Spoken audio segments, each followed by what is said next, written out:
warahmatullahi wabarakatuh. Hi everyone, we are from Group 5. I will read the member of our group. Raihana Fadhilah, Maratul Jannah Ansar, Shafira Dina Kamila, Rizqie Fadilyulian, Muhammad Raihan putra, Dimas Rizqie Zanetti. We will presentation about fiscal policy. What is the meaning of fiscal policy? Fiscal policy refers to a policies concerning the use of state treasury or the government finances to achieve the macroeconomic goals. Or it could be government policy of changing its taxation and public expenditure programs intended to achieve its objective. Or government use its expenditure and revenue program to produce desirable effects on national income production and employment. Of cyclical fiscal policy. Or budgetary policy are the revenue and public expenditure policy. It is based on the relationship between them. It generates additional purchasing power during depression and contracts purchasing power during expansion. What is the importance of fiscal policy? First, government activities are enlarged. Second, tax revenue and expenditure accounts for large proportion of GNP. Government affects the economic activities through gap between government receipts and borrowings. Example, it indicates the level of overall borrowings by the government, and it is the indicator of fiscal health of the economy. Objectives of fiscal policy: to mobilize resources for economic growth, to promote growth in private sector, equitable distribution of income and wealth, restrain inflationary forces in the economy. These are tools of fiscal policy. There are public revenue and public expenditure. In public expenditure, there is revenue expenditure and capital expenditure. In public revenue, there are revenue receipt and capital receipt. In revenue receipt, there are tax and non-tax. In tax, there are direct tax and indirect tax. The second chapter, I will explain about public expenditure or payment. Public expenditure or payment is divided by two. The first is revenue expenditure. In revenue expenditure, we have interest payments, major subsidies, and defense. And the second one is capital expenditure. In capital expenditure, we have expense on administration, repayment of loans, extension of fresh loans to the state government by the central, loans to public enterprise, expense on irrigation project, and sectoral development. In public revenue or receipt is divided by two. Revenue receipt. Revenue receipt is divided tax and non-tax receipt. Non-tax receipts included finance and penalties, fees, profit of PSU, government interest, grants, and gifts. The second one is capital receipt. Capital receipt is recovery of gov loans, disinvestment of PSU, marketing borrowings. Next, we have public revenue. In public revenue receipt is divided by two, direct and indirect tax. The first one is direct tax. Direct tax are income tax, corporate tax, wealth tax, gift tax. On indirect tax, we have sales tax, excess tax, custom, and services tax. Next, we have effect of public expenditure on the economy. On public expenditure is an increase in PE raise the level of GNP. PE increases the purchase of goods and services. It is increased household incomes, increased government indirect tax revenues. The third of public expenditure is increase the flow of funds in the economics, and also increase private income, and 3B, the private expenditure. The last effect of public revenue on the economy, we have total amount received. Taxation is a measure of transferring funds from private purses to the public offers. The third is withdrawal of funds from the private use. The fourth is has a deflationary impact on GNP. And the last one is reduce disposable income and reduce private expenditure. So next one, I will explain about the concept of deficit. The meaning of deficit is total government expenditure is more than government receipts. The meaning of budgetary deficit is total expenditure minus total revenue. The meaning of revenue deficit is revenue expenditure minus revenue receipts. The meaning of fiscal deficit, total expenditure minus total revenue, excluding government borrowing. The meaning of primary deficit, fiscal deficit minus interest payments. Next, what is fiscal deficit? Fiscal deficit is the difference between what the government spends and what it earns. It is expressed as percentage of GDP. India fiscal deficit was broke down to 3.70% of the gross domestic product in 2007 until 2008, from 3.8% in 2006 until 2007. The government has promised to cut the deficit further to 2.5% of GDP by the end of 2008 until 2009. Next.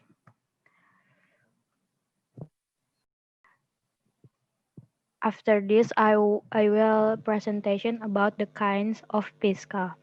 Maybe in here you can see the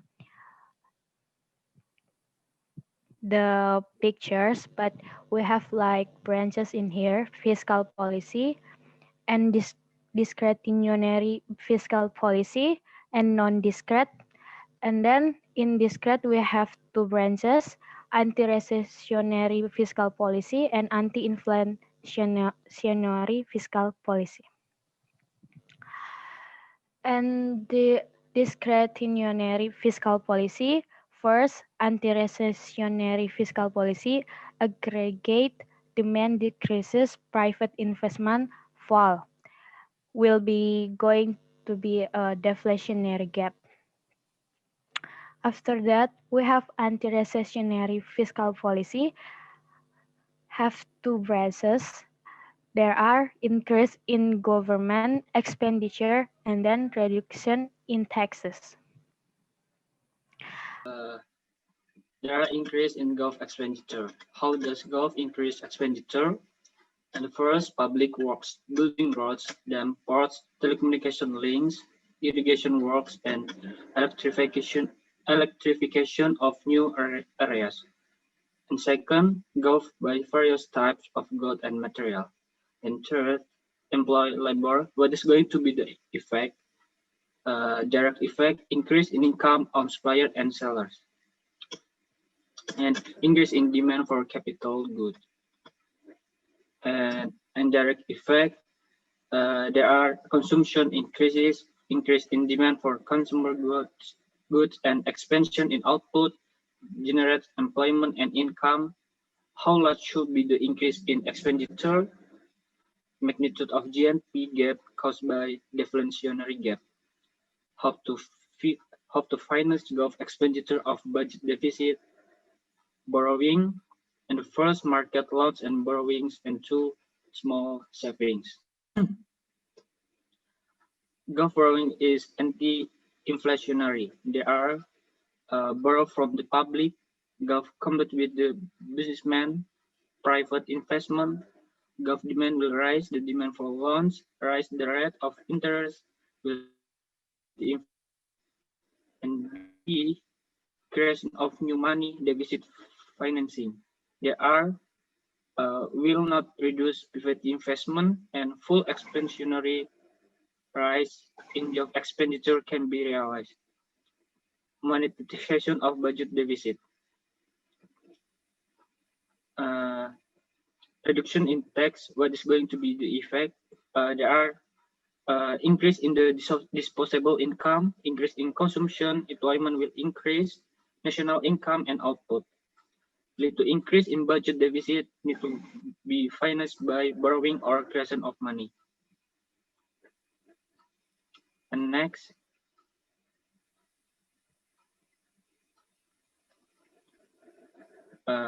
deficit financing and inflation.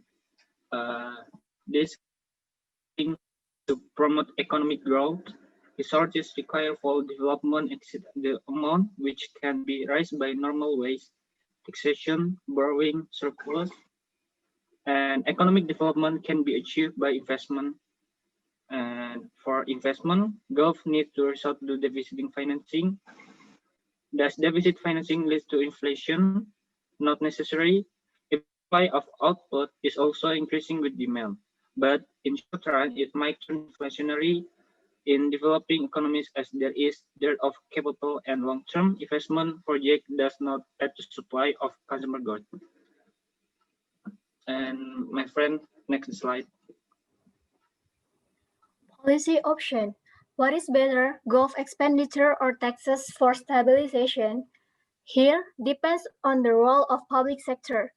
If public sector can overcome the failure of free market system, however, public sector are inefficient and involve waste of scarce resources, then taxation are better option.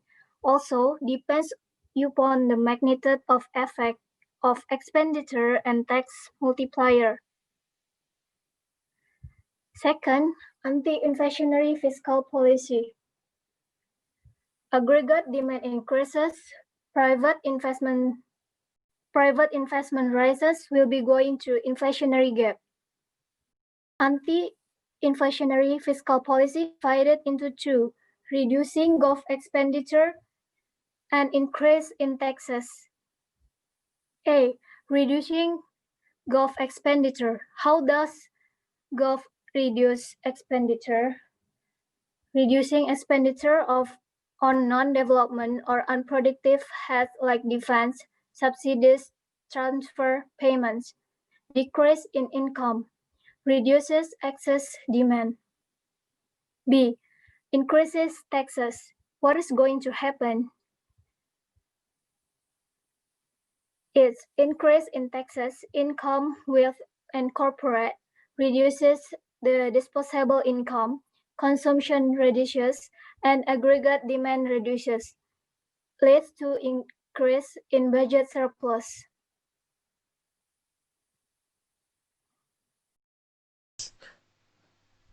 Disposing of budget surplus.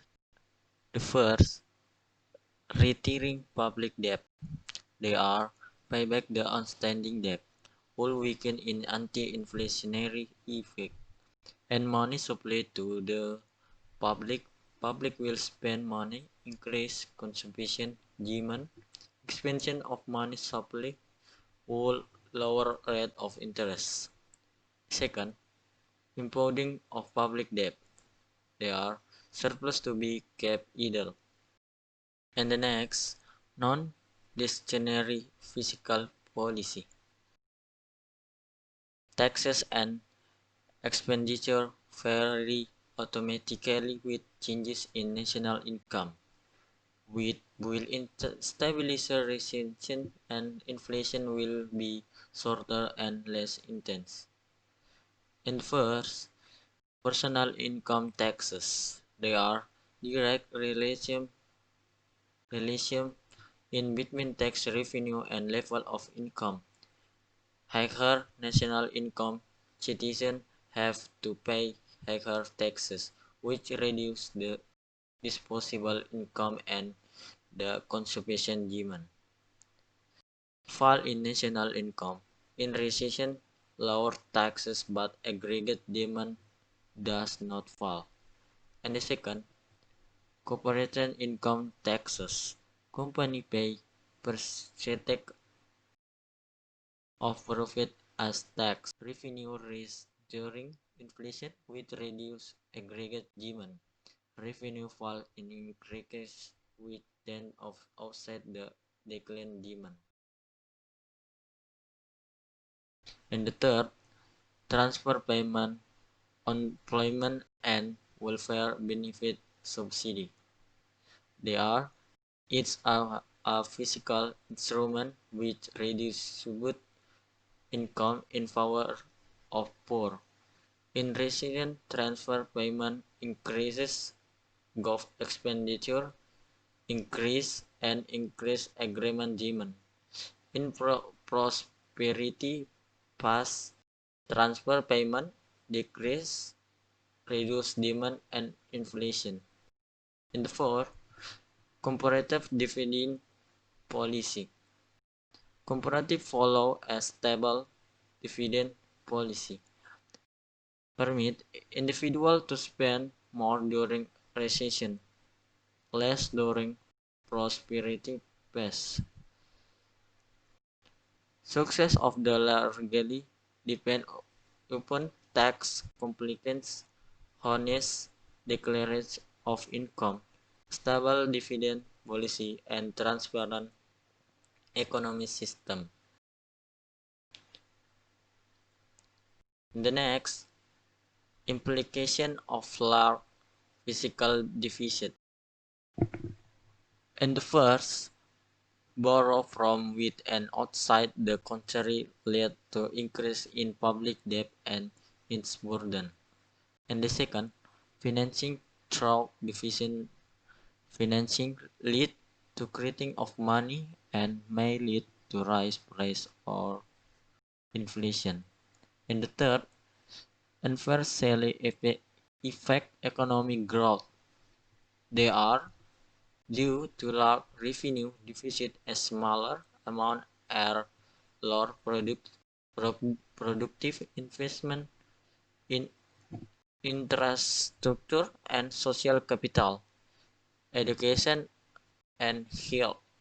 More borrowing by government leave less reserve for private sector investment. And then, what should gov do? In India, to reduce fiscal deficit, the gov has been curtailing capital expenditure, but it affects the economic growth. The gov need to cut revenue expenditure and raise revenue receipt, mobilizing taxation